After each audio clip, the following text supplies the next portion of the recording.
The Snowman, based on the story by Raymond Briggs. The snow fell all night long. When James woke up, he couldn't believe his eyes. He leapt out of bed and rushed to the window. Outside, the world had turned a brilliant, glistening white. Quickly, he tugged on his clothes and ran downstairs. "Don't forget your boots," Mom said. James had never seen so much snow. He played for hours, stamping up and down the garden.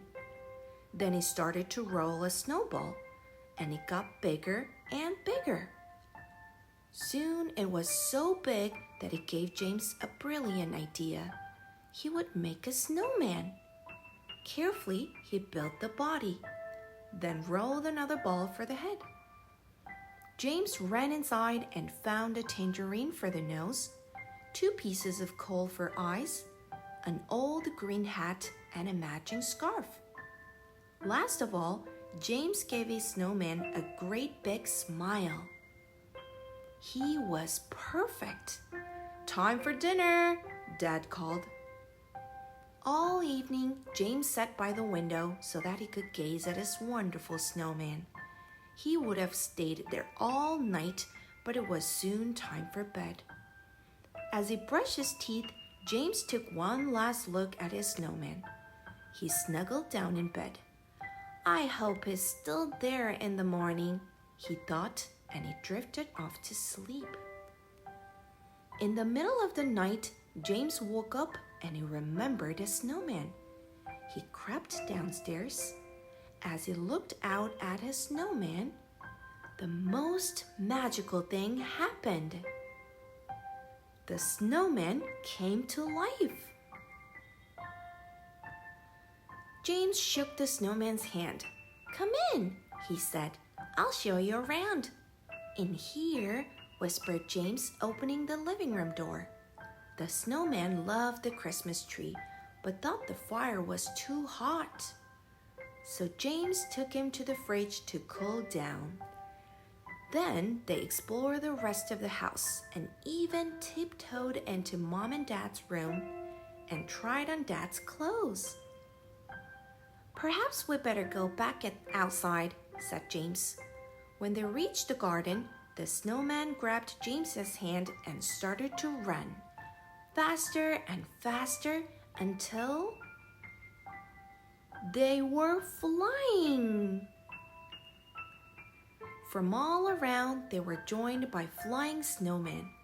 Together, they flew over the city, out to sea, and on,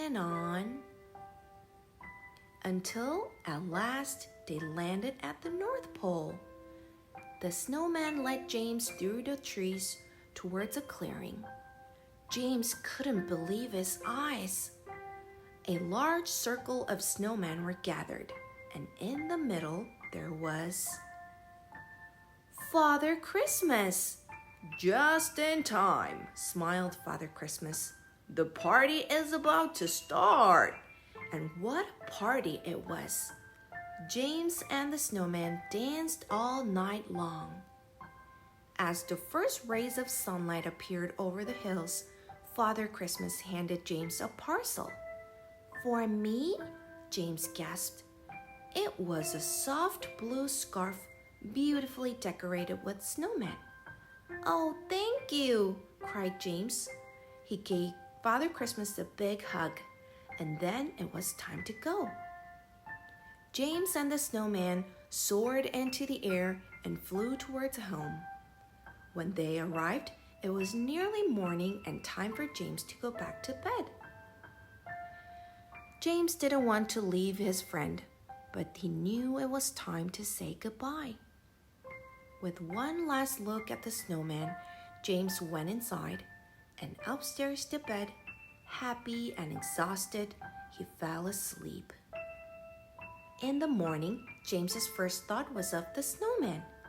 He jumped out of bed and raced down the stairs, past Mom and Dad, out of the door, and into the garden. But the snowman had gone.